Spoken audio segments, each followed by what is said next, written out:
Bonsoir, on va attendre un peu qu'il y ait du monde pour démarrer. Donc je vous prie de bien vouloir inviter vos amis sur le direct pour que nous puissions démarrer.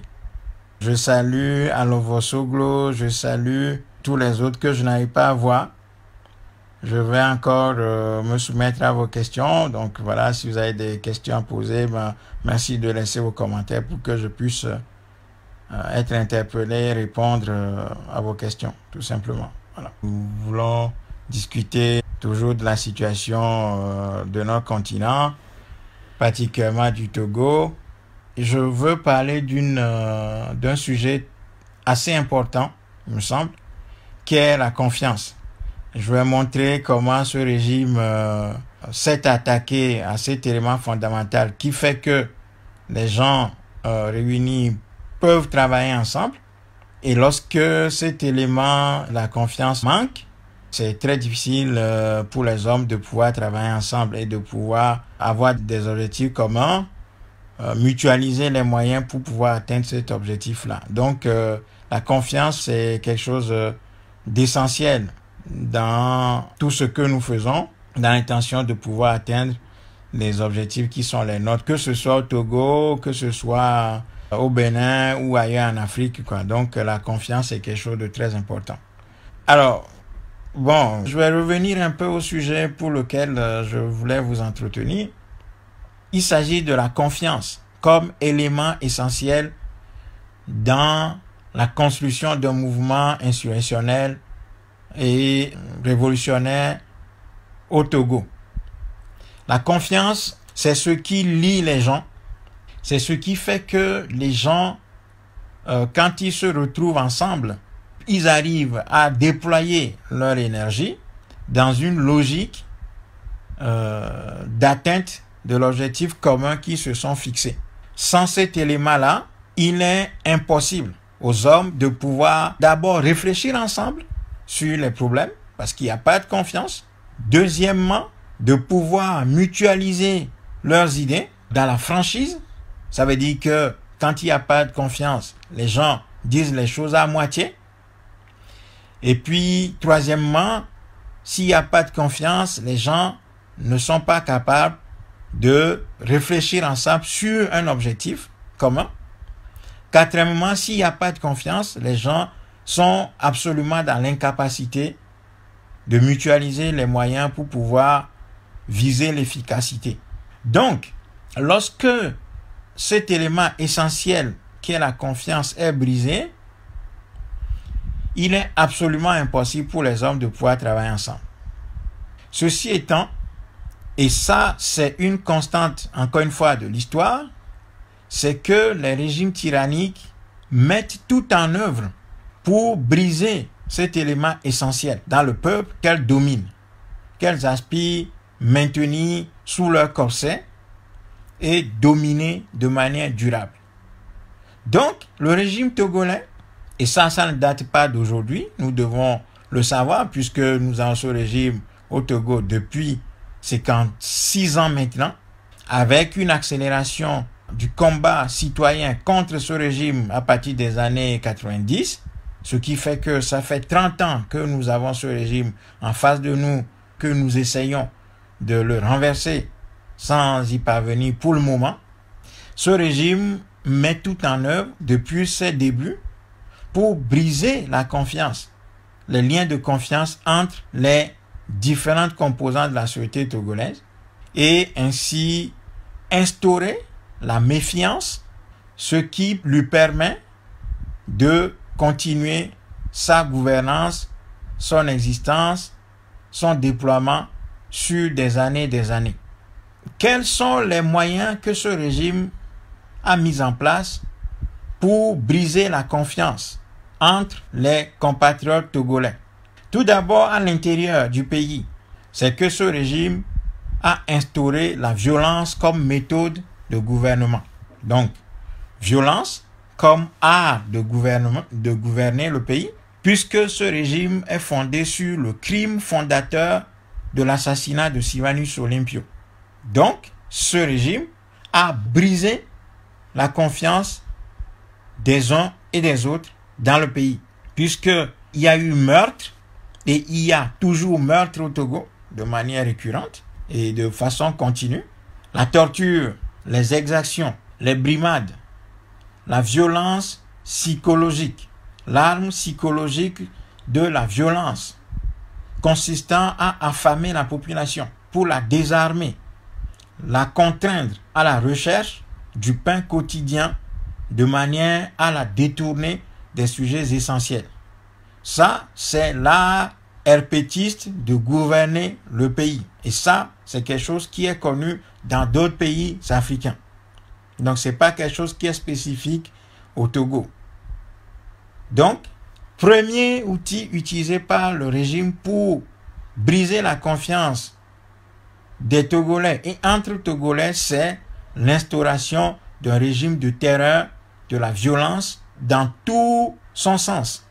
Donc, la violence multidimensionnelle, la violence physique, le sang, la violence psychologique, la violence verbale, la violence dans toutes ses composantes, comme élément pour briser la confiance des Togolais. Ensuite, deuxième outil que ce régime va utiliser et continue d'utiliser, c'est l'outil de la corruption. Donc, la corruption, c'est d'abord le fait de distribuer l'argent dans le pays, donc de créer une clientèle. Et ça a commencé avec le père, Gnassingbé Ier, qui a instauré la distribution de l'argent comme le deuxième versant de sa politique, consistant à briser les liens de confiance dans le pays, donc la gouvernance par l'argent, qui est le bras gauche de la gouvernance par la violence. Donc d'un côté, le gourdin et le fusil, de l'autre côté, l'argent comme outil d'achat de conscience, de corruption, comme élément moteur de déstabilisation de la confiance et d'instaurer la méfiance entre les Togolais. Donc le père, c'est-à-dire Gnassingbé Ier, a instauré la distribution de l'argent liquide dans le pays des années pour acheter des consciences et disposer d'une clientèle qui puisse lui rapporter des informations, créer une sorte de conflit entre les gens, entre ceux qui veulent et ceux qui vont régulièrement prendre ces billets de banque et ceux qui ne sont pas dans cette logique d'avaler ou bien de couper la viande de porc tout en sachant qu'ils ne la mangent pas. Donc, refus catégorique d'une partie de la population de céder à cette corruption généralisée du partage de l'argent par le biais des marches de soutien et de la corruption active avec des agents qui sillonnaient le pays pour corrompre les esprits et créer ainsi de la méfiance dans la population. Donc ça, c'est le deuxième élément que le régime va utiliser pour briser la confiance dans la population et entre Togolais.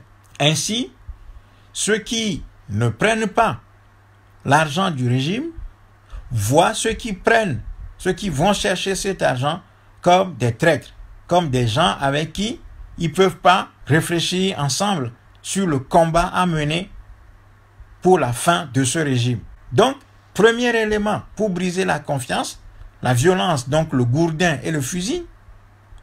Deuxième instrument utilisé par le régime RPT pour briser la confiance dans le pays, l'argent, comme outil de corruption active,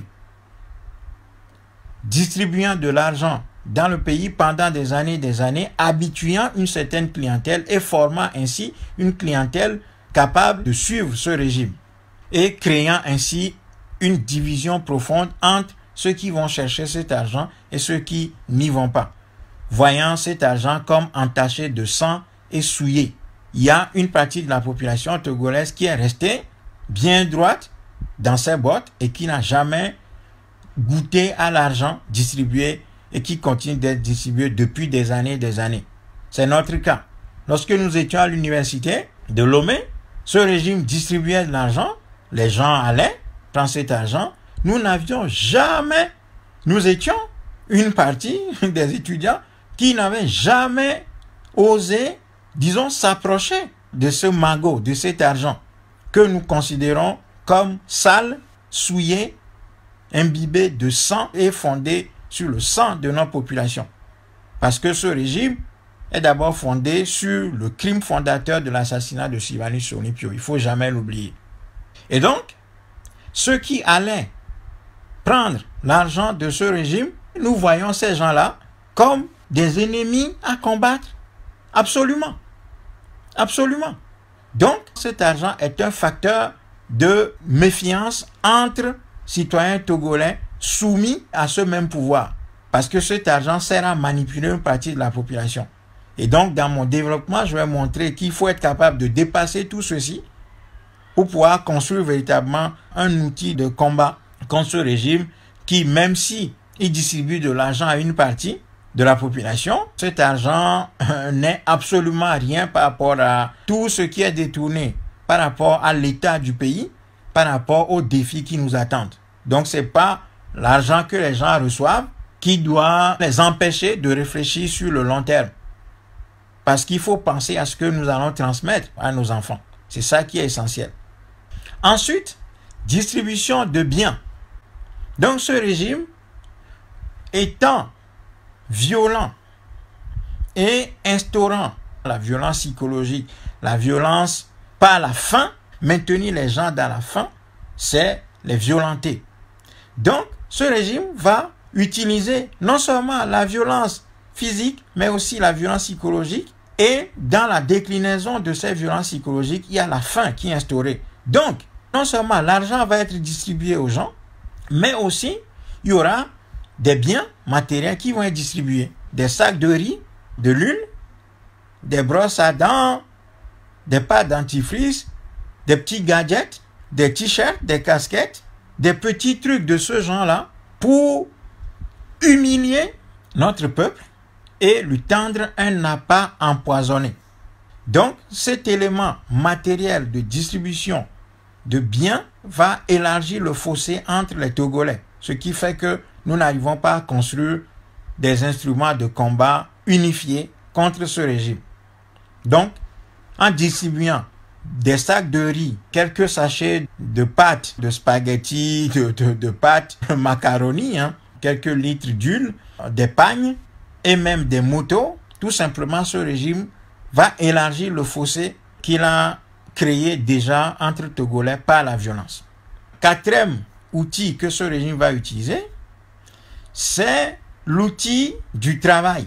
Si vous voulez travailler, si vous voulez trouver du travail, vous devez vous soumettre au régime. Vous devez faire acte de soumission, d'allégeance au régime pour pouvoir obtenir des postes dans l'administration.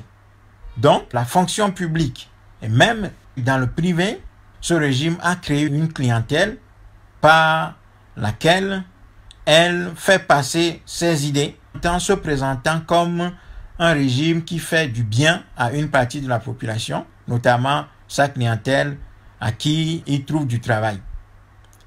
Donc, ceux qui vont utiliser les canaux du régime pour pouvoir trouver du travail et exercer un métier dans ce pays seront vus par l'autre partie qui n'a pas de travail, qui ne trouve pas du travail, qui n'est pas dans l'allégeance du régime pour pouvoir travailler et qui vit dans la misère, dans la souffrance, dans l'abandon, va regarder en chien de faïence ceux qui sont soumis à ce régime et qui, de par leur soumission, vont pouvoir exercer des métiers aussi bien dans l'administration que dans le privé. Donc, quatrième outil qui permet à ce régime de créer de la méfiance entre Togolais. Ensuite, ce régime va jouer sur le régionalisme en construisant un régionalisme qui n'existe pas en réalité. Pendant longtemps et jusqu'à présent, ce régime continue de présenter le Nord d'une manière générale comme son fief et le Sud comme le fief de l'opposition. Et sur ce schéma-là, ce régime va calquer la fraude électorale pendant plusieurs années et continue de le faire d'ailleurs. Donc, création d'une gouvernance fondée sur le régionalisme, le Nord contre le Sud. Même si ces dernières années, ce piège a tendance à s'étioler et à être vu gros comme le nez au visage, ce régime ne s'empêche pas de continuer l'utilisation de ce régionalisme fabriqué de toutes pièces comme quelque chose de réel dans le pays, créant ainsi une méfiance entre citoyens du Sud et du Nord. Et sur la base de ce régionalisme, ce régime assassin criminel va fonder sa charpente. Toute la colonne vertébrale de ce régime va être fondée sur ce faux régionalisme construit de toutes pièces. Donc, comme je le disais tout à l'heure, ceux qui travaillent dans l'administration, dans la fonction publique, seront recrutés massivement dans le nord du pays, notamment dans un certain nombre de secteurs précis, le secteur de l'armée. En tout cas, les grandes responsabilités vont être confiées à des gens venant d'une certaine région. Et ce régime va faire comprendre à ces gens que si jamais ils lâchaient le régime, eh bien, ce sera l'autre région qui va prendre le pouvoir et qui va les massacrer. Donc, il va y avoir cette construction d'un régionalisme faux, fabriqué de toutes pièces, pour inscrire les Togolais dans une méfiance terrible. Même si, depuis 30-40 ans, ce faux régionalisme a été fissuré, de sorte qu'on voit très bien que les populations du Nord ne sont pas du tout dans cette ligne et ne respectent pas du tout la logique de ce pouvoir, eh bien ce pouvoir continue d'utiliser ces outils-là comme des leviers sur lesquels il s'appuie pour continuer son déploiement dans le pays. Ensuite, ce régime va, quand ça l'arrange, utiliser les gens d'une autre région que lui-même il appelle le fief de l'opposition. Il va recruter du monde dans cette région, faisant ainsi passer ses recrues pour des gens qui sont ses fidèles et fidèles, et puis ces gens, ces recrues eux-mêmes montrent de l'allégeance et leur fidélité à ce régime. Ainsi, ceux qui, dans ces régions-là, ne sont pas du tout dans la logique de ce régime, voient leurs fils qui ont rejoint le régime comme des traîtres, comme des gens à bannir. Ainsi, la méfiance s'agrandit dans le pays. Donc, au total, ce régime va utiliser l'ensemble de ces éléments, va concocter un ensemble, un arsenal assez puissant pour diviser, fragiliser les masses populaires dans le pays et instaurer un climat de méfiance énorme entre les Togolais. Donc, tous ces éléments dont je viens de parler vont créer un climat de délation. Un climat de délation d'agents du régime qui vont s'épier les uns les autres pour aller dénoncer tout ce qui peut s'apparenter à un refus ou à une contestation de l'ordre établi.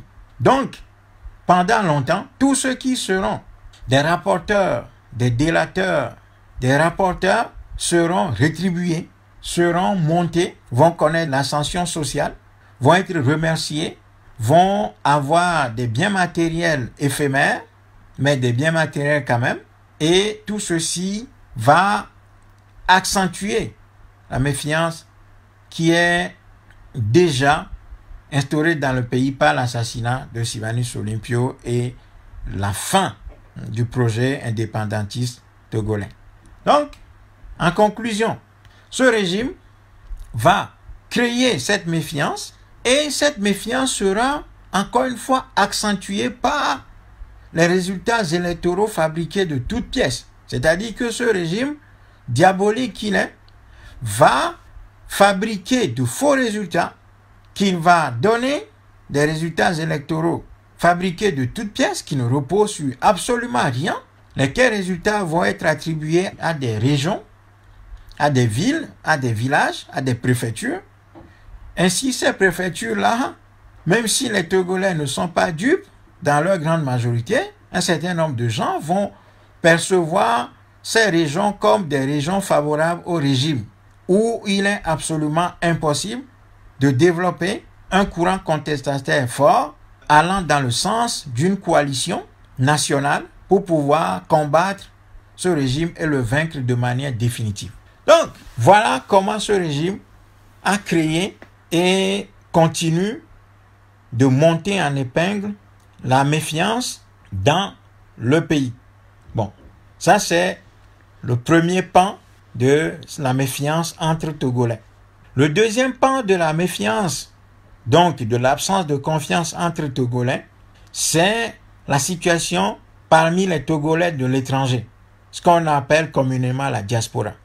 Cette diaspora s'est constituée massivement dans les années 90, parce que c'est là que le régime a déployé toute la violence, c'est-à-dire le pic de la violence du régime a été atteint dans les années 90 à partir du moment où la contestation populaire a pris de l'ampleur.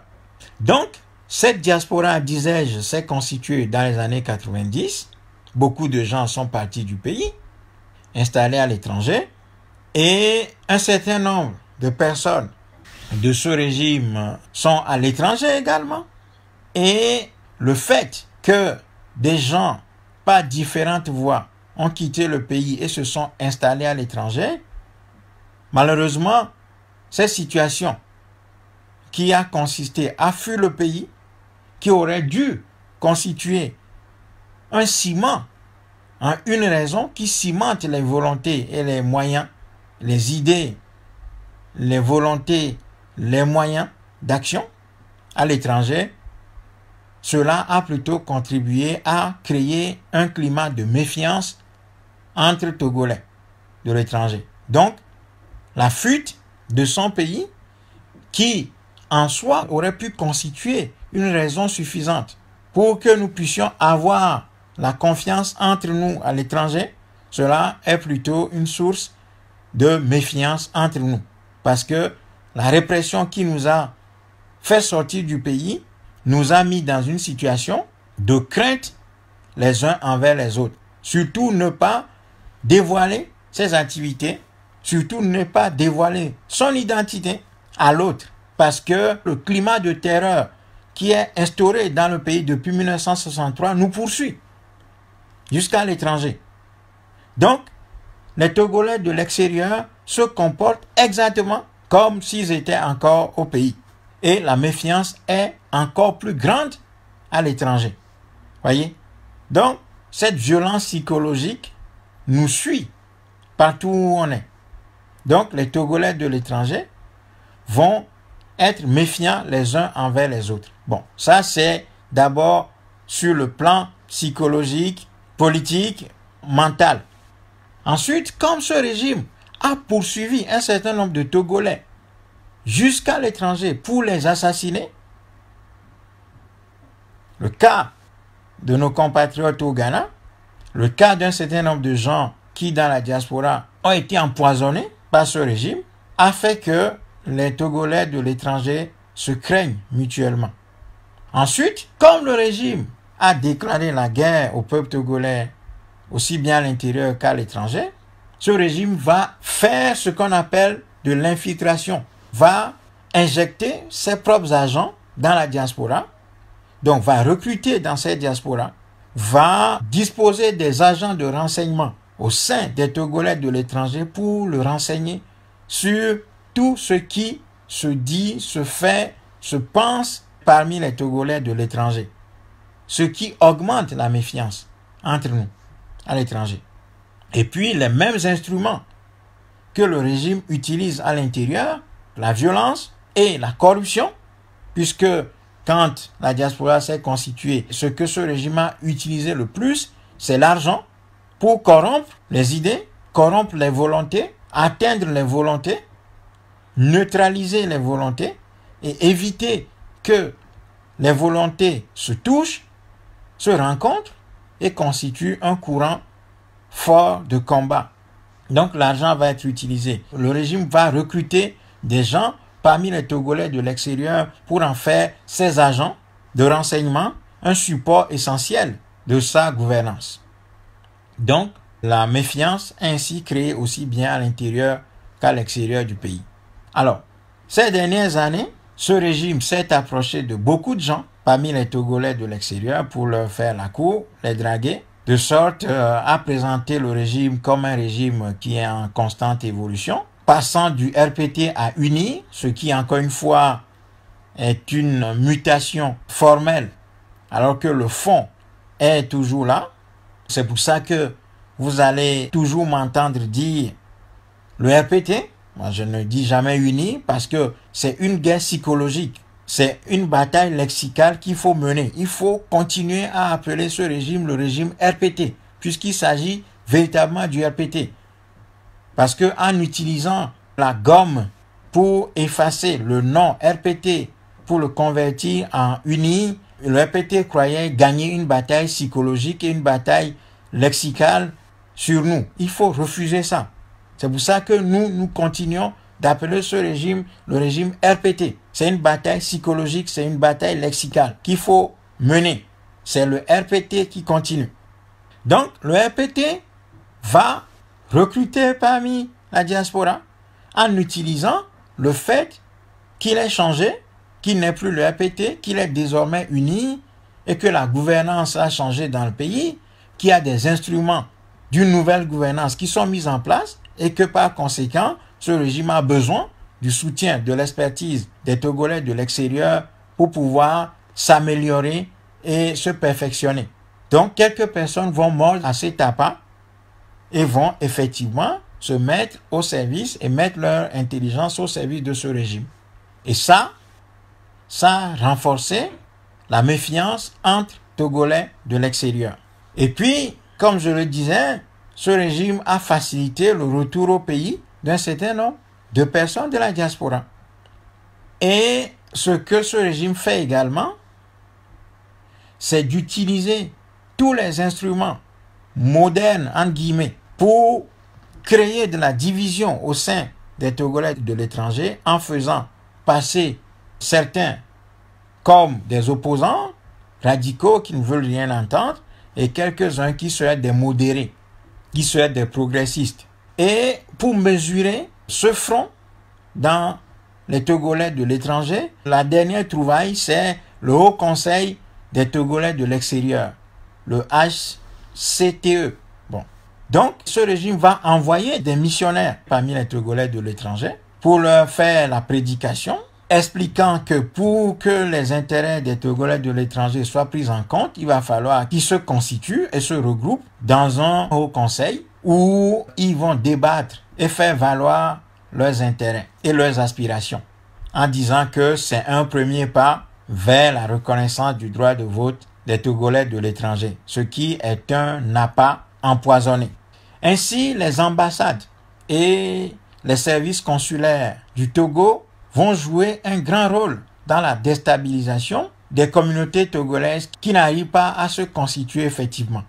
Et ces ambassades vont être munies de moyens financiers énormes, vont aller corrompre des gens, recruter dans ces diasporas, vont financer un certain nombre d'associations pour dépolitiser massivement les Togolais de l'étranger avec de l'argent qui va servir à organiser des fêtes, des jeux de football, des colonies de vacances, des grillades en été. Donc ce régime va instaurer via les ambassades de l'amusement parmi les communautés togolaises de l'étranger. Tout ceci avec un discours faisant comprendre à ceux qui veulent mobiliser les Togolais autour des vrais enjeux, lequel discours se présente comme « Ah, moi je ne fais pas de politique, hein, nous ne faisons pas de politique, nous ne voulons pas discuter de politique. » Donc, il y a un discours de dépolitisation complet qui est instauré au sein de la diaspora togolaise. Ce qui fait que lorsque des fêtes sont organisées, vous avez massivement de monde, alors que lorsqu'il y a des réunions pour réfléchir ou des appels pour réfléchir sur l'avenir du pays, sur la reconstruction du pays, eh bien, il n'y a que très peu de monde. Et quand il s'agit de célébrer des anniversaires, de faire des fêtes, les Togolais qui sont à l'extérieur, qui sont dépolitisés massivement, répondent massivement présents, sont même à l'heure pour aller fêter, danser, s'amuser, parce que les services diplomatiques du Togo sont à l'œuvre pour dépolitiser massivement les Togolais de l'étranger, en faisant passer ceux qui restent constants, ceux qui essayent de garder une ligne patriote de lutte au sein de ces communautés-là comme des gens avides de sang, les décrivant sur Internet et les réseaux sociaux et au sein de la communauté comme des chômeurs, des gens sans travail, des gens sans vision, des gens qui bénéficient de l'aide sociale ou des gens qui font des travaux subalternes, alors que nous tous, nous sommes des subalternes dans une société comme celle-ci. Et donc, les agents de ce régime vont calomnier, vont discréditer ces personnes au sein des communautés togolaises de l'étranger. Et à chaque fois qu'il y a des réunions qui sont organisées pour discuter du pays, il y a des agents du régime mandatés par les services diplomatiques togolais pour venir soit écouter et identifier les gens qui sont les plus éveillés dans le groupe et surtout prendre la parole avec un discours décousu, mensonger, décourageant et présentant la situation comme une situation qui ne peut jamais être résolue. Ou que depuis l'étranger, nous n'avons rien d'autre à faire que de continuer à envoyer de l'argent à nos proches. Donc, ce régime va utiliser tous ces moyens-là pour dépolitiser massivement la communauté togolaise à l'étranger. D'abord, éviter qu'elle se constitue réellement, mais aussi faire en sorte que lorsqu'il y a des noyaux et des bribes de ces communautés qui se mettent en place, que ces communautés-là ne puissent jamais avoir une cohésion et une capacité d'action fondée sur une communauté d'idées et une communauté de moyens. Donc voilà comment ce régime utilise tous les instruments possibles et imaginables pour briser la confiance entre Togolais. Ensuite, à l'étranger, ce régime va donner des marchés. Par exemple, l'achat d'un certain nombre d'outils, d'automobiles, de matériel à un certain nombre de compatriotes dans la diaspora qui, en quelques années, vont devenir immensément riches, vont s'engargariser, vont dire, vous restez là, continuez à faire vos travaux subalternes, vos métiers de subalternes, vous n'allez jamais prospérer. Voyez, moi, en quelques mois, voilà que j'ai bénéficié des marchés, j'ai des offres du régime, je commerce, j'ai beaucoup réussi, j'ai de l'argent et j'ai réussi. Donc, si vous voulez vous aussi arriver à construire de belles maisons, de belles villas au pays, il faut nécessairement que vous quittiez votre, entre guillemets, radicalisme infructueux pour vous inscrire dans la logique du consensus avec une volonté de fréquentation du régime pour pouvoir bénéficier des mêmes facilités.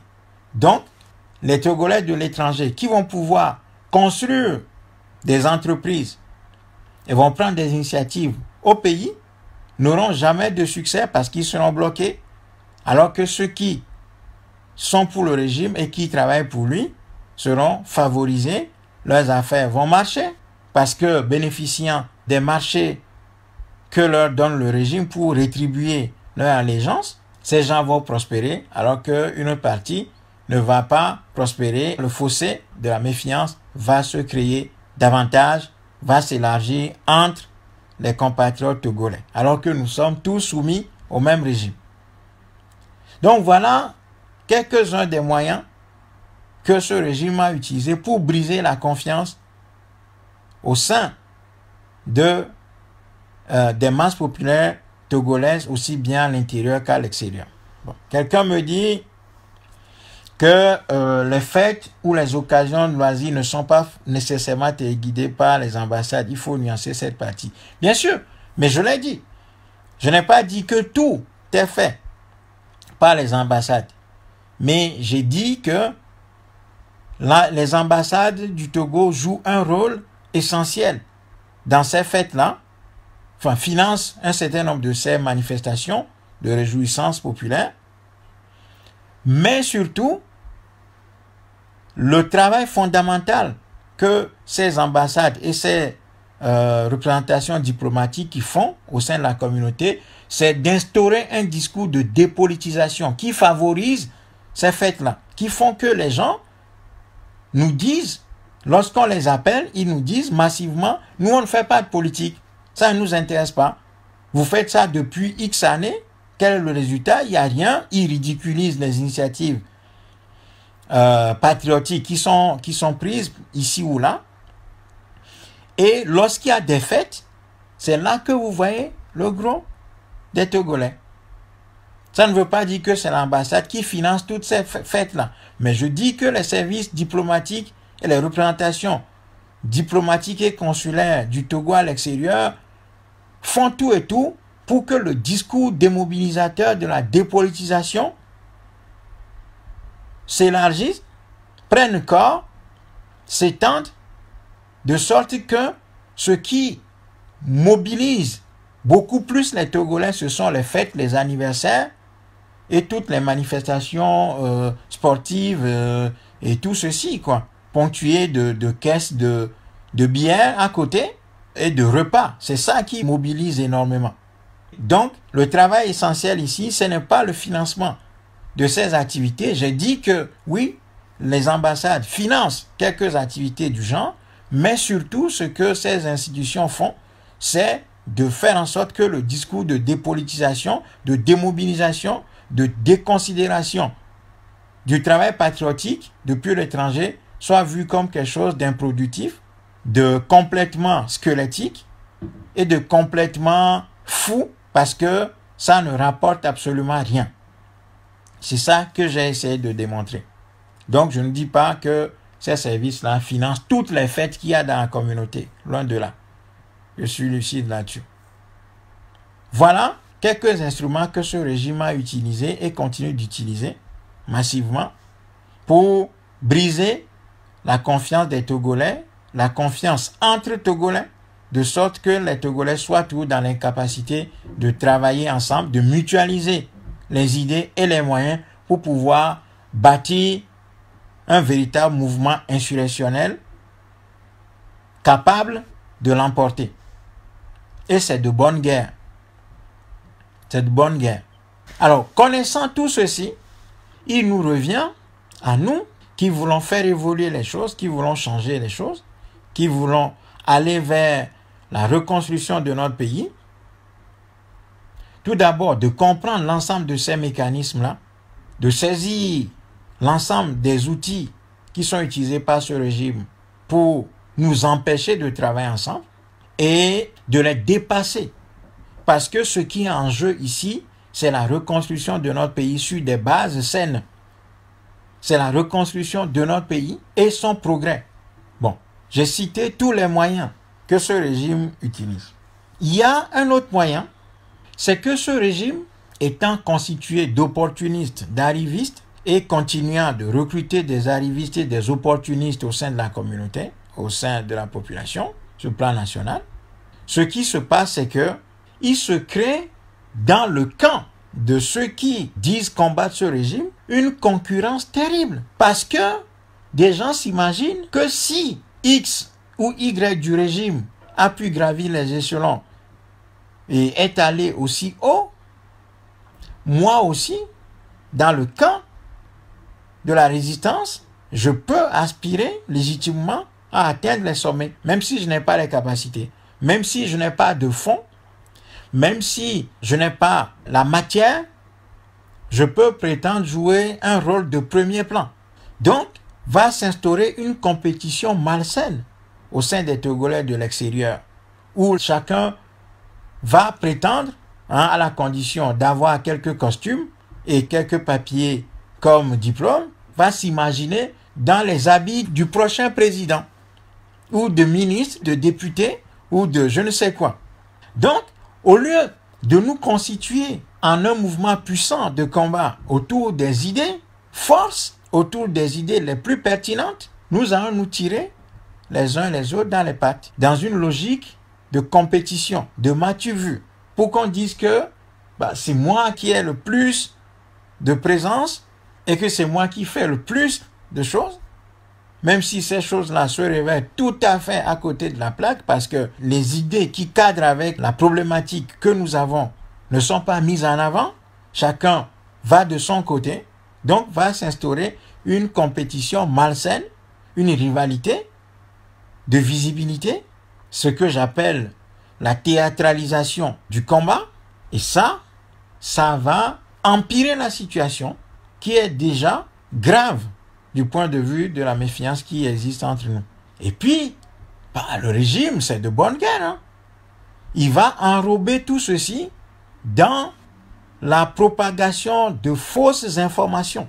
La propagation de fausses informations sur les uns et les autres, en discréditant les uns et les autres, puisqu'on agit dans une logique de compétition, le régime va jouer là-dessus, en présentant les uns et les autres comme des gens qui sont des taupes qui travaillent en réalité pour lui en sourdine. La moindre nuance entraîne de la méfiance. Et les gens vont dire, ce gars-là, on nous a tout dit que c'est un agent du régime.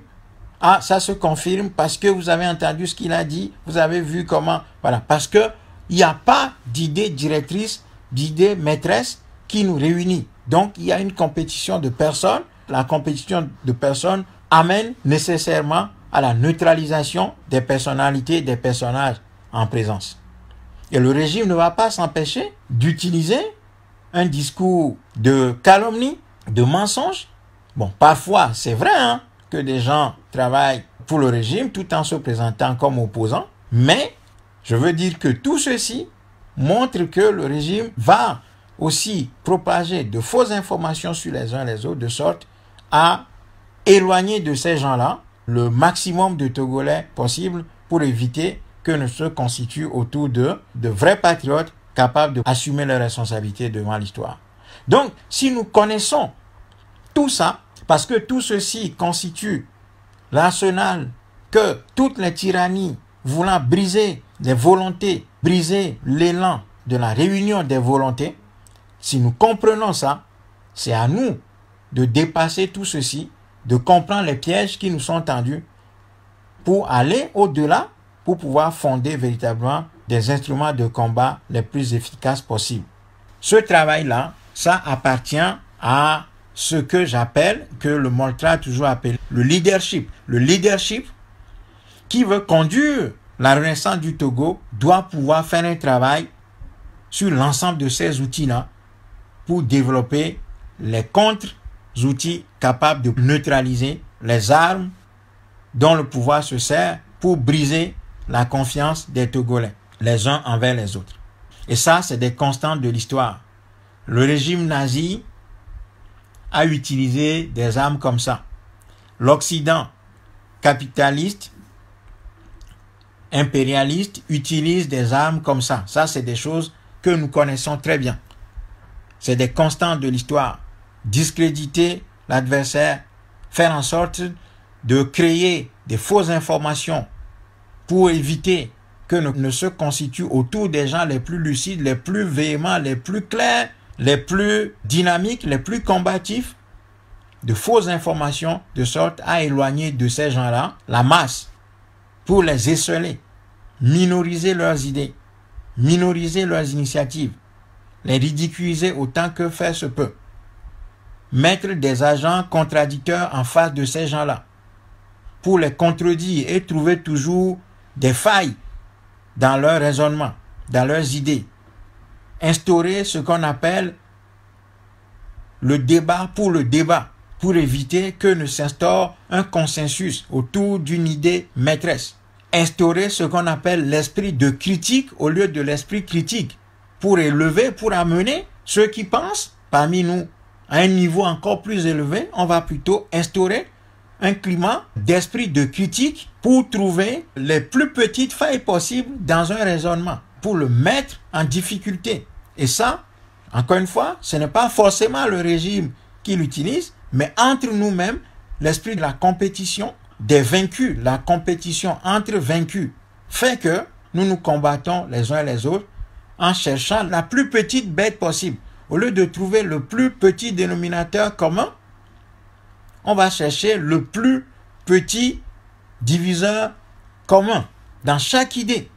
empêchant ainsi la constitution d'un véritable mouvement de libération. Lorsqu'un ennemi veut posséder un peuple, il doit forcément instaurer de la division, de la méfiance, de l'esprit de critique, du débat pour le débat. Les gens viennent dans des réunions, ils n'ont rien à dire, mais ils vont prendre la parole, ils vont contredire, ils vont tout faire pour tirer l'ensemble de l'architecture intellectuelle, conceptuelle, analytique qui est construite vers le bas, ridiculiser, créer le doute dans les têtes, dans les esprits et faire en sorte que nous ne puissions jamais aller de l'avant. C'est ça, donc, les armes que ce régime utilise. Et parfois, ces armes-là sont intégrées par les sociétés et les peuples qui sont dominés. Ce sont des outils qui sont intégrés et perfectionnés parfois par les peuples dominés qui les utilisent contre eux-mêmes, sans le savoir. Donc, il y a un vrai travail de désintoxication à faire dans ce sens-là pour que les gens puissent comprendre que ce régime utilise beaucoup d'armes contre nous, lesquelles armes sont parfois assimilées et utilisées par nous-mêmes. Voyez? Et ça, c'est quelque chose qui demande de l'humilité, de l'écoute, de la remise en question et de la volonté d'apprendre, de la disposition mentale pour pouvoir apprendre. Alors, quelqu'un me pose la question de savoir c'est quand le lancement de la caravane de sensibilisation. Nous avons lancé cette caravane depuis octobre 2017. Cette caravane intitulée Caravane de la Révolution populaire au Togo avec thématique principale le rôle de la diaspora, le rôle des Togolais de l'extérieur dans l'aboutissement de cette insurrection populaire qui est à venir. Nous l'avons lancée en octobre 2017, ici en Suisse, à Berne. La première sortie a été faite à Berne. Il y a des compatriotes d'Allemagne, de Belgique, de France, d'Angleterre, qui devraient prendre la suite de cette première sortie. Ça n'a jamais été fait, pour différentes raisons. Nous avons élaboré les textes, documenté la caravane, nous l'avons motivée, nous avons élaboré des textes de cette caravane, nous avons conçu le visuel qu'il faut. Mais finalement, quelques compatriotes, nous avons nous-mêmes saboté cette initiative par l'inaction, par notre inaction. Les gens n'ont pas voulu continuer cette caravane. Donc, la première sortie que nous avons effectuée en Suisse, on est resté là-dessus. Il n'y a jamais eu de deuxième sortie de cette caravane. Donc, nous avons remué terre et ciel pour que les compatriotes d'autres pays prennent la suite de cette caravane, mais ça n'a jamais pu être fait. Ça n'a jamais pu être fait. Alors, j'ai pris l'initiative sur moi de relancer ces compatriotes, d'aller vers eux à plusieurs reprises. À plusieurs reprises. Je ne suis pas en mesure de vous dire ce soir les raisons pour lesquelles cette caravane n'a pas suivi son cours. Ouais, donc, encore une fois, les idées forces, les idées les plus novatrices, les plus belles idées, nous les sabotons nous-mêmes. Nous les sabotons nous-mêmes. Et après, nous venons pleurer qu'il n'y a rien, qu'il n'y a aucune initiative, que personne ne bouge, qu'on ne fait rien. Alors que les initiatives comme celle-là devraient être plébiscitées, devraient être arrachées par les Togolais de partout. Nous faire venir dans toutes les villes où il y a des Togolais, dans tous les pays où il y a des Togolais, pour pouvoir créer des structures pérennes de cette caravane, instaurer des points focaux de cette grande insurrection qui est devant nous. Mais les compatriotes de la diaspora ne sont pas motivés. J'ai relancé plusieurs fois l'idée de la caravane, mais personne ne répond. Bon, comme je constate que des gens ne répondent pas, nous avons pris nous-mêmes nos téléphones et les contacts, nous avons téléphoné aux gens, nous écrivons aux gens. Même dans la journée d'aujourd'hui, j'ai encore contacté des compatriotes pour les relancer en demandant, mais est-ce qu'un jour on va pouvoir faire ça ou pas? Donc les gens sont là, ils sont atteints par l'asthénie. L'asthénie, c'est une maladie se manifestant par la fatigue chronique, la fatigue avant même de faire l'effort. Donc les gens sont fatigués déjà avant même d'entamer l'effort. Et ils disent qu'ils ont tout fait, et que ça n'a pas abouti, donc ils ne veulent plus rien faire. On n'a même pas encore commencé tout ce que nous devons mettre en place pour pouvoir vaincre ce régime. Nous n'avons même pas encore commencé l'étape numéro 1. Les gens sont fatigués. Les gens sont déjà fatigués avant de commencer l'effort. Donc, je relance ces gens-là tout le temps. Je vous prie de laisser vos commentaires, de pousser les Togolais, de les pousser pour que nous puissions réaliser effectivement cette caravane.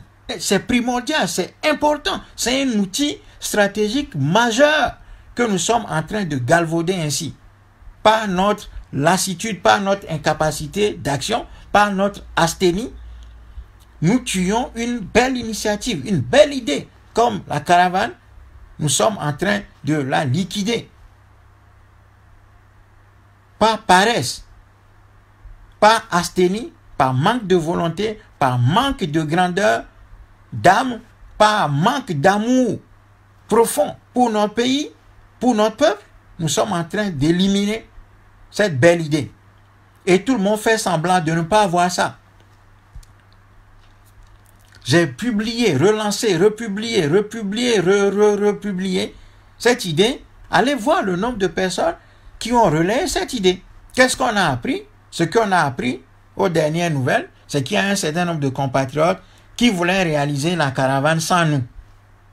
Bon, évidemment que comme l'idée de la caravane ne vient pas d'eux, ils ne savent pas comment la mettre en œuvre. Mais ces gens sont partis, ce sont des compatriotes de lutte qui s'affirment, qui sont là comme des compatriotes de lutte, qui aiment profondément le pays. Au lieu de s'approcher de ceux qui ont émis l'idée de la caravane pour les renforcer, ces gens voulaient détourner cette idée de la caravane pour la réaliser eux-mêmes. Vous voyez comment on est? Et comme toute idée a une histoire et toute idée a un auteur, et l'auteur a son histoire, a son parcours, a sa vision, a réfléchi sur les possibilités de réussite et les possibilités d'échec de son idée, bien, si vous voulez voler cette idée-là, moi ça me plaît bien. Si les autres compatriotes veulent réaliser une caravane dans le sens de contribuer, de forger un outil adapté au combat qui est devant nous, moi je suis heureux que notre idée ait pu atteindre d'autres horizons et que d'autres Togolais, d'autres compatriotes du Togo s'en aient accaparé pour en faire quelque chose de bien. Mais il ne s'agit pas de ça. Il s'agit de détourner l'idée et de la réaliser. Mais comme ces gens-là ne sont pas les auteurs de ces idées-là, peut-être au lieu de s'approcher de nous dans un geste d'humilité, je ne sais pas ce que ça coûte un certain nombre de compatriotes de faire acte d'humilité, de s'approcher des gens en disant « Ah, je vous ai entendu parler de la caravane, qu'est-ce que ça veut dire? Comment est-ce que ça peut être mis en œuvre ?» Et c'est un outil public. Si ce n'est pas un outil public, on n'allait pas le dire publiquement. C'est un outil public. Donc nous, on aimerait réaliser cette caravane. Est-ce que vous arrivez à nous donner un peu plus de détails sur comment vous l'envisagez, comment est-ce qu'on peut nous la mettre en œuvre? Parce que peut-être que nous n'avons pas les moyens de vous faire déplacer, on habite tel ou tel pays, donc voilà, mais on veut faire quelque chose et on aimerait que vous nous donniez les instruments pour pouvoir réaliser cette idée qui nous a plu et que nous trouvons bien, que nous voulons utiliser. Mais on ne veut pas faire ça. Et lorsque vous venez à regretter ce type d'attitude, on vous dit que vous voulez qu'on ne parle que de vous. Voilà. C'est-à-dire que vous voulez qu'on ne parle que de vous et que vous soyez toujours celui qui est monté sur tous les toits pour dire que c'est vous seuls qui pensez, qui faites des choses et tout ça. Ouais, donc il se crée un mauvais esprit entre nous. Donc les outils les plus beaux, les plus belles idées qui sont mises en avant sont écartées, sont étouffées, détournées, plagiées et contraintes à l'échec parce qu'on n'a pas voulu admettre que ces idées viennent de quelque part et que ce quelque part a besoin d'être consulté au moins pour qu'il donne les ressorts de sa pensée et de la vision qui entoure cette pensée-là. Donc, l'idée de la caravane, elle est toujours présente, mais la mise en œuvre devient difficile. Et c'est là que je me permets encore une fois, ce soir, de lancer un appel à nos compatriotes pour qu'ils saisissent la portée stratégique de cette idée de la caravane, de nous aider à la réaliser. Nous seuls, nous ne pouvons pas le faire. Si nous avions la capacité d'être partout, d'être omnipotent, eh bien, on aurait déjà vu la douleur que nous donne la situation de notre pays. On serait déjà en train de rebâtir le pays tout seul. Mais ce n'est pas une affaire d'une seule personne. Ce n'est pas l'affaire d'un individu.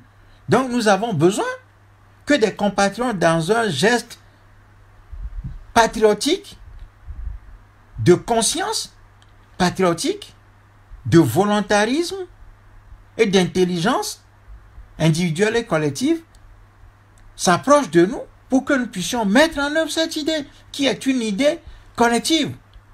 Mettre à l'écart cette idée de caravane, faire en sorte qu'elle échoue, pour qu'on dise, ah, voyez, Bogli, bon, voilà, c'est lui, bon, tout ça, la caravane ne prend pas, donc on le ridiculise. Bah, si on échoue, c'est nous tous. Et l'homme et vemen pays. Si on échoue, et l'homme et vemen pays benina. Si cette idée échoue, c'est pas moi qui ai échoué. Des gens pensent qu'ils font mal à Bogli, mais on ne me fait pas mal, on fait du tort au pays. C'est comme les dirigeants de partis qui ont refusé, au lendemain du 19 août 2017, de nous écouter. Bon, ça a échoué. Aujourd'hui, l'échec est collectif. Nous tous, nous pleurons. Je ne dis pas que nos idées allaient peut-être changer le cours de l'histoire, mais il fallait s'en saisir pour voir si on pouvait réorienter stratégiquement la mobilisation populaire qui, jusque-là, n'avait pas encore rempli les conditions, les critères d'une insurrection populaire qui avait toutes les chances d'aboutir. Non, il y avait de la mobilisation, mais cette mobilisation n'avait pas encore rempli les critères d'une insurrection populaire. Parce que l'insurrection populaire a d'autres règles, a d'autres principes qu'il faut connaître et mettre en œuvre. Et il suffit simplement de voir la gestion de la date du 19 août 2017 pour savoir que nous n'étions pas sur la voie du succès. Cette journée, la manière dont les soldats ont réussi à disperser la foule avec le nombre qu'il était montrait que le caractère insurrectionnel, révolutionnaire de cette mobilisation n'était pas encore là. Et ayant perçu ça très rapidement, nous nous sommes mis à disposition dans un élan patriotique, sans ambition de prendre la place de qui que ce soit, fournir les instruments que l'histoire nous a montrés pour réorienter et renforcer les capacités de cette mobilisation populaire, de sorte à lui donner toute la force, toute la puissance nécessaire pour la conduire vers le succès. On ne nous a pas écoutés. On ne nous a pas écoutés. Et comme je le disais hier, nous ne nous sommes pas arrêtés là. Bon, on a continué quand même à les soutenir. Et lorsque, au lieu de renforcer les capacités populaires d'organisation, de structuration et d'opération, donc de la tactique, ces gens ont coulé l'élan populaire qui jusque-là avait besoin d'être renforcé dans le béton du dialogue. Dès que nous avons senti ça, nous avons dit non. Il ne faut pas aller à ce dialogue, il faut plutôt travailler dans tel ou tel sens. Ils n'ont pas été écoutés. Donc ils sont allés au dialogue, nous avions dit bon, ça va échouer. Ça a échoué, ils sont revenus. Nous avons dit que ce dialogue va renforcer le régime qui va faire des élections. Nous avions dit que le congrès du RPT à Thiéviers annonçait le plan du RPT, n'a pas été écouté. Boum, on a heurté le mieux. Le RPT a organisé des élections, soi-disant, bon, a proclamé ses députés, et bon, le RPT continue. Donc, vous voyez, à force d'écarter les idées les plus lucides, nous nous faisons du tort. Ce n'est pas à moi, ce n'est pas à nous, ce n'est pas aux gens qui pensent autrement qu'on fait du tort en refusant de les écouter. Mais on se fait du tort collectivement.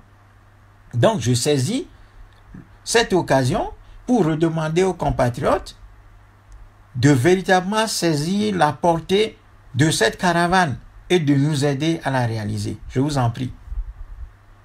Aujourd'hui, sur le terrain, il n'y a plus rien. Il faut être lucide, hein?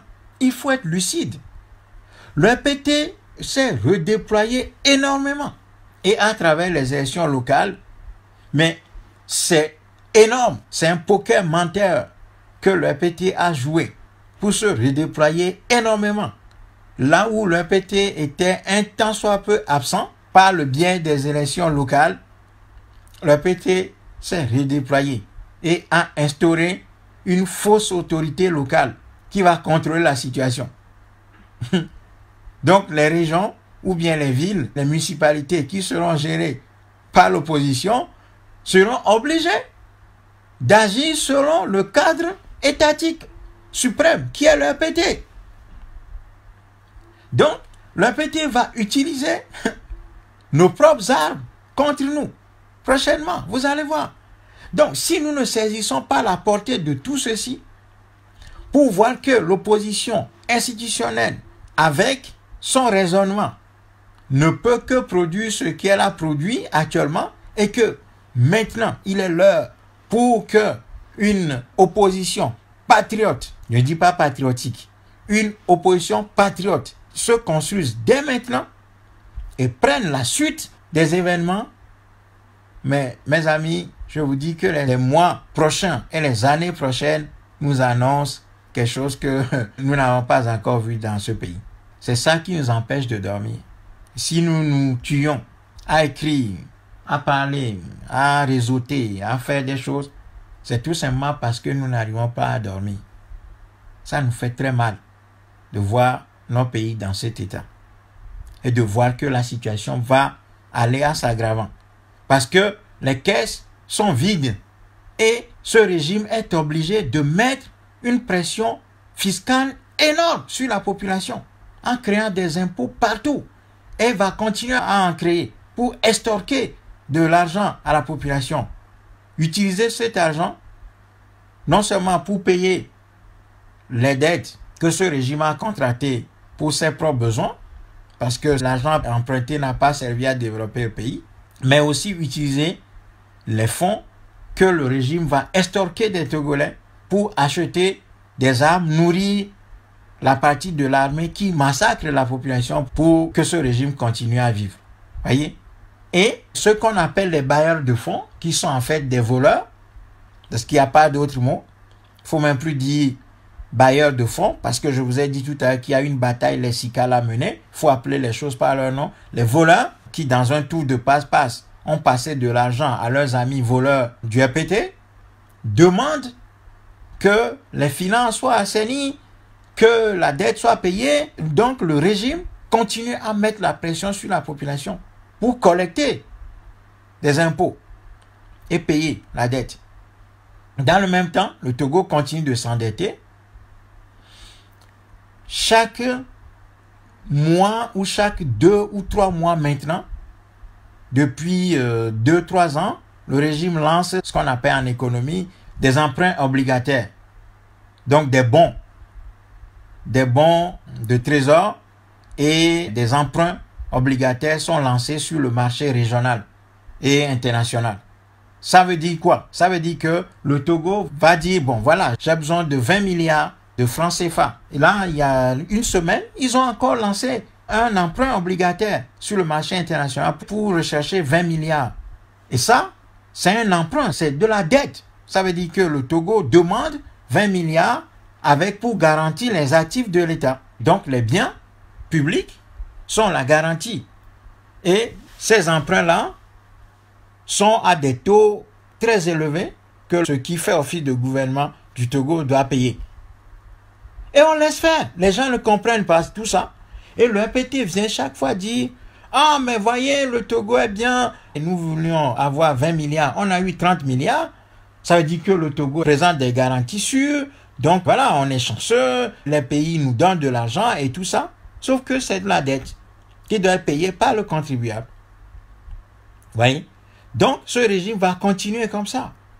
Et si nous ne comprenons pas tout ça, pour voir l'absolue nécessité que des patriotes s'élèvent maintenant, s'organisent autour de l'idée maîtresse qui est la reconstruction de notre pays à partir de sa libération, eh bien, les années à venir seront extraordinairement compliquées pour nous. Parce que ce régime, comme je le disais en début de ce direct, a réussi à créer de la méfiance, à décourager les populations, désarmer mentalement les gens. Ce régime a désarmé mentalement la population qui dit, maintenant, qu'elle ne fait plus confiance à personne d'ailleurs, et que tout ce que nous racontons sur les réseaux sociaux étant loin du pays, que ça ne vaut rien, qu'ils ont tout essayé, alors qu'on n'a pas encore essayé les armes les plus adaptées à ce régime. Donc, ce régime a instauré ce que j'ai appelé l'asthénie, c'est-à-dire la fatigue avant même de faire l'effort. Très bien, les Togolais ont sacrifié beaucoup de choses, certes, mais si vous faites des efforts sur la base des idées qui ne sont pas adaptées au problème que vous avez en face de vous, ça veut dire que vous n'avez pas encore commencé la résolution du problème. Donc, certes, nous reconnaissons qu'il y a des morts, il y a plein de choses, les Togolais ont sacrifié beaucoup de choses, mais ces sacrifices-là étaient faits sur une fausse piste ou de fausses pistes, parce qu'il y en a eu plusieurs.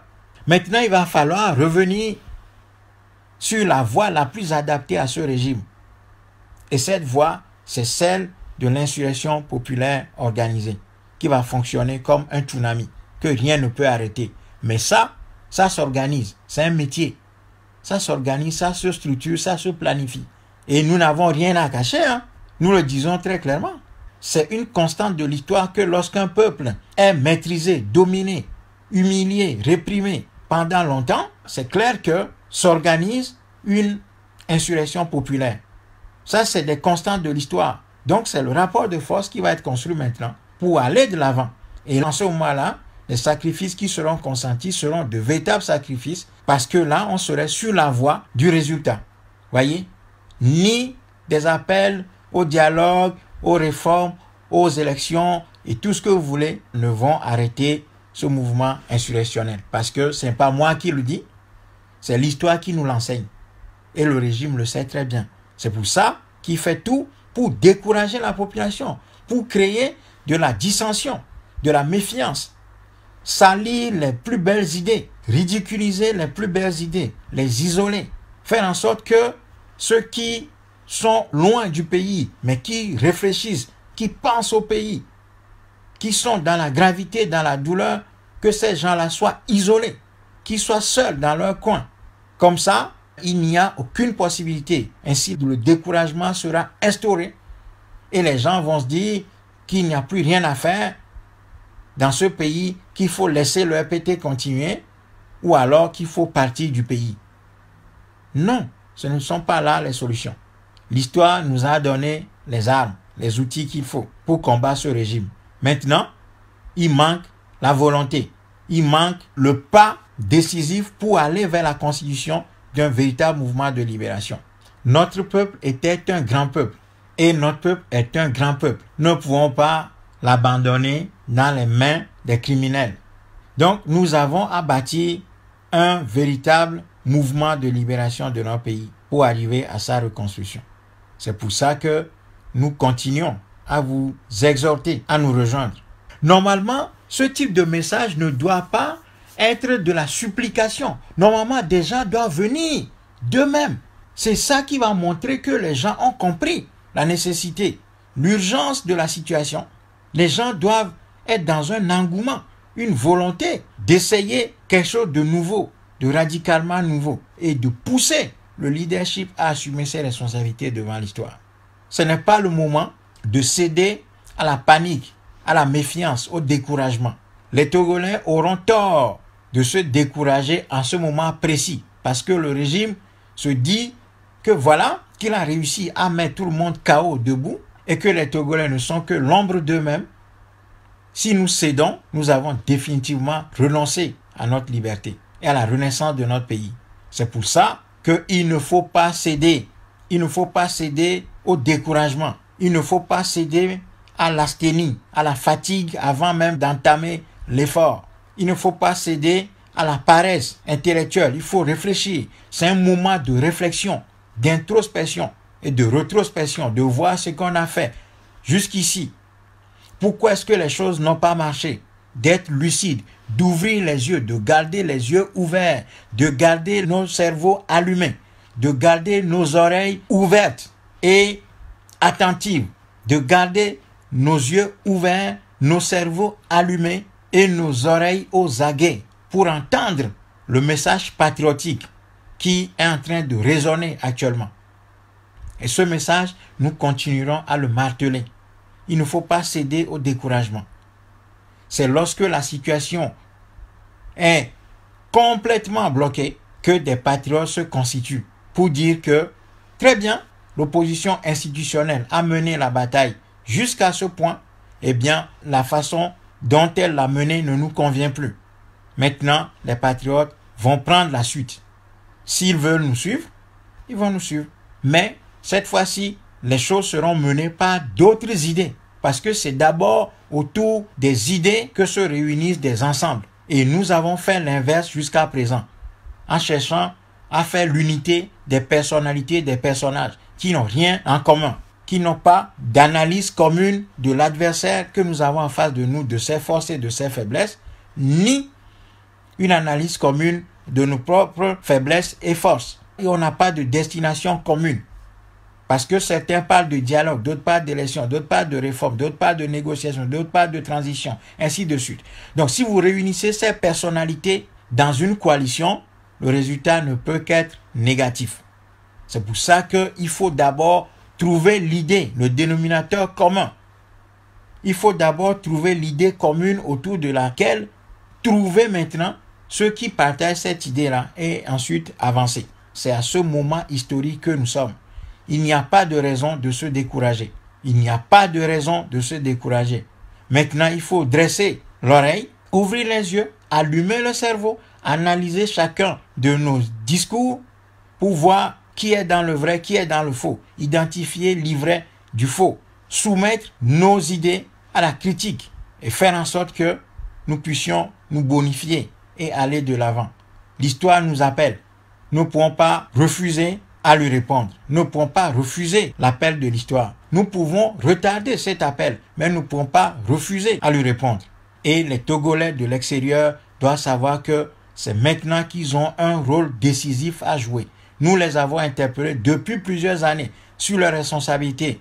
On ne nous a pas pris au sérieux. Maintenant que les choses sont telles qu'elles sont, c'est à nous de prendre nos responsabilités. Et le Moltra vous appelle à vous soumettre à l'autocritique, à faire en sorte que nous puissions nous retrouver autour de la seule idée qui s'impose à nous maintenant, à cette époque historique, l'idée de l'insurrection populaire.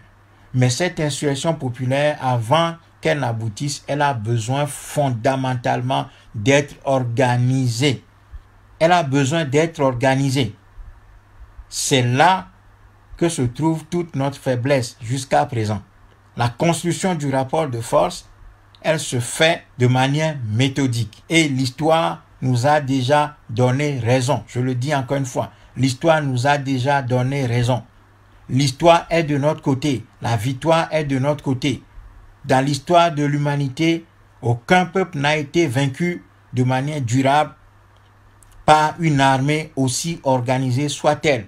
Que l'armée de Fonya Singbe soit, comme le dit la propagande, la mieux organisée de la sous-région ou même de l'Afrique et même du monde entier, ça n'enlève rien à cette vérité historique qui est que aucun peuple n'a été vaincu par une armée aussi mieux organisée soit-elle. Mais pour que cette armée ne triomphe pas du peuple, des masses populaires, ces masses populaires ont besoin d'être organisées et structurées. Voilà tout notre défi.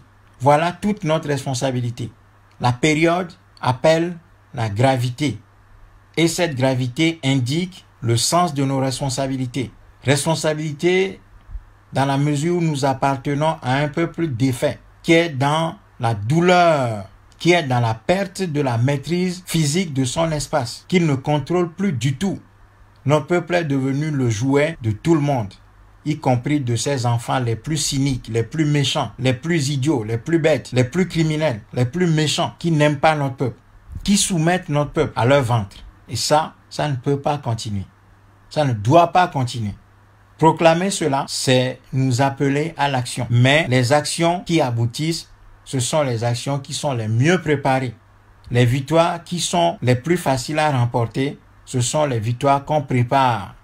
Donc, l'étape de la préparation, c'est-à-dire l'organisation, la structuration, la planification, sont des phases incontournables si nous voulons gagner. C'est pour cela qu'il ne faut pas ridiculiser ces idées. Écartons la méfiance que le régime a créée au sein de nous, aussi bien à l'intérieur qu'à l'extérieur, et travaillons autour des idées les plus lumineuses, dans la discipline, dans la vérité, parce qu'il y a trop de faux prophètes parmi nous. Il y a trop de faux prophètes, des gens qui nous trompent, des gens qui nous caressent dans le sang du poil et qui neutralisent notre capacité d'action.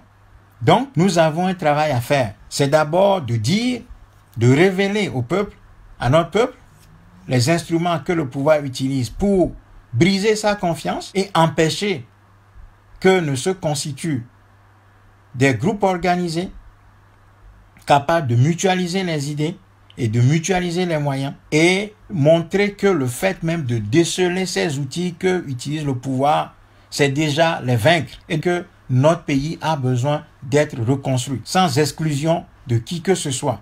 Mais ceux qui sont méchants parmi notre peuple, qui utilisent les faiblesses de notre peuple, qui détruisent notre peuple, qui collaborent à la colonisation de notre peuple, ces gens-là, soit ils renoncent à leurs activités, soit ils trouveront le peuple sur son chemin. C'est une loi de l'histoire, ce n'est pas moi qui le dis. Moi, je ne fais que répéter ce que l'histoire nous a enseigné. Donc, ce travail-là, nous devons le faire et nous devons recoudre les liens de confiance entre nous parce que ce pays nous appartient à nous tous, du nord au sud, de l'est à l'ouest, sans considération d'ethnie, pourvu que nous soyons dans la logique de la renaissance de notre peuple. Faisons-nous confiance et travaillons sur la base de l'idée que recommande la période, l'idée de l'insurrection populaire organisée et conduite par un leadership visionnaire capable de méthode, de stratégie et de patriotisme jusqu'au bout. Quant aux Togolais de l'extérieur, je nous demande encore une fois de faire preuve d'intelligence et de transformer la douleur de l'éloignement de notre pays en une raison de forger des arbres de sa libération et de sa reconstruction. L'histoire nous a montré que lorsque la situation est compliquée dans un pays, la solution vient très régulièrement, sinon uniquement des enfants de ce pays ou de ce peuple qui vivent à l'extérieur. Mais pour cela, il faut vivre d'abord l'éloignement du pays comme une souffrance. Il faut vivre le fait de ne plus être dans notre pays comme une souffrance, comme une perte qui doit être résorbée par notre retour dans notre pays et nous mettre à sa disposition pour lui donner le meilleur de nous-mêmes. Cela veut dire que là où on a chuté ne peut devenir un lieu de restauration. Le hasard et les vicissitudes de l'histoire nous ont parachutés à l'extérieur, ce qui n'est pas notre cadre naturel. La seule obsession, la seule chose que nous devons garder à l'esprit, c'est notre volonté de retourner dans notre pays. C'est pour cela que notre responsabilité dans la construction d'un véritable mouvement insurrectionnel populaire est démultipliée. Les exemples historiques foisonnent en ce qui concerne la responsabilité des enfants d'un pays vivant à l'extérieur, dans la libération de leur pays. J'en ai donné plusieurs fois. Donc, taisons les calomnies entre nous. Taisons la mesquinerie. Disons à bas à la mesquinerie. Disons à bas à la méfiance, à l'esprit de la fête qui fait que nous avons désarmé nos cerveaux. Nous avons désarmé notre volonté collective dans le sens de l'action libératrice.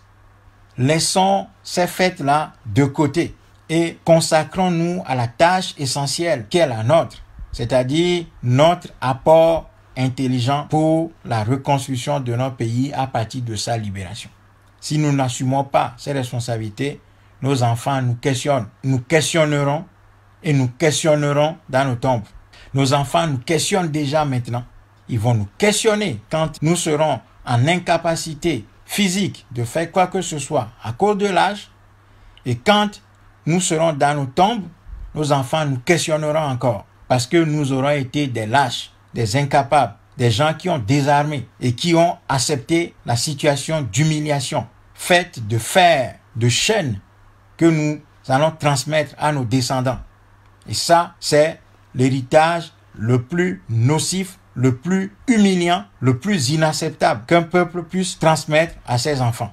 Voilà pourquoi nous devons faire preuve de courage, de lucidité pour comprendre que la période nous appelle et que nous ne pouvons pas rester insensibles à cet appel-là.